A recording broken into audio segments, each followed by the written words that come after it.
À la base, quand je suis arrivé à la bibliothèque, parce qu'à l'époque c'était qu'une bibliothèque, c'était la littérature, c'était plutôt les livres.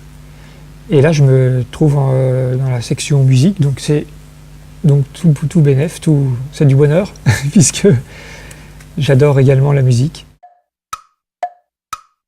Il y a Dead Can Dance, qui est un groupe que j'ai découvert dans les années 80 et qui m'a scotché. J'avais jamais entendu ça. C'était un peu insolite. C'est quelqu'un qui m'avait, enfin c'est deux filles qui m'avaient pris en stop et qui écoutaient ça. Et j'étais comme ça dans la voiture parce que j'avais jamais écouté de musique comme ça. Non. Mais je suis quelqu'un de lent. Et comme je fais aussi pas que ça, j'aime bien les activités physiques, tu vois, j'adore la randonnée, j'adore faire du vélo, j'adore bouquiner, mais je bouquine pas assez parce que je fais ça que le soir souvent et je m'endors dessus. On a tendance à le croire. Je pense qu'on essaye de tendre à ça, mais je suis pas sûr qu'elle soit accessible à tous.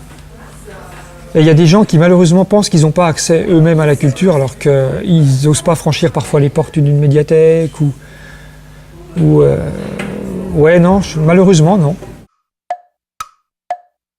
Il s'appelle Renaud Comté, que tu connais peut-être, qui s'est retrouvé dans la galère justement parce qu'il n'a plus d'atelier, il n'a plus rien, mais je pense justement que la ville a un peu œuvré pour lui et ils lui ont retrouvé déjà un appart et peut-être aussi un lieu pour remettre ses œuvres. Lou Lardo avec Actes et Fractures.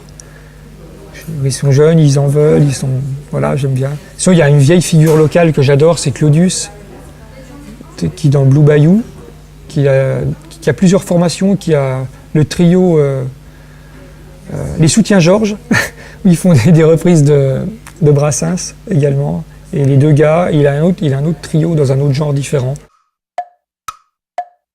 Des œuvres d'un auteur qui est peu connu, c'est Henri Gougaud. Je trouve que ses œuvres sont d'une poésie, d'une beauté et en même temps c'est accessible, quoi. C'est pas un télo et c'est magnifique. Enfin, pour moi, il m'a fait rêver ce monsieur.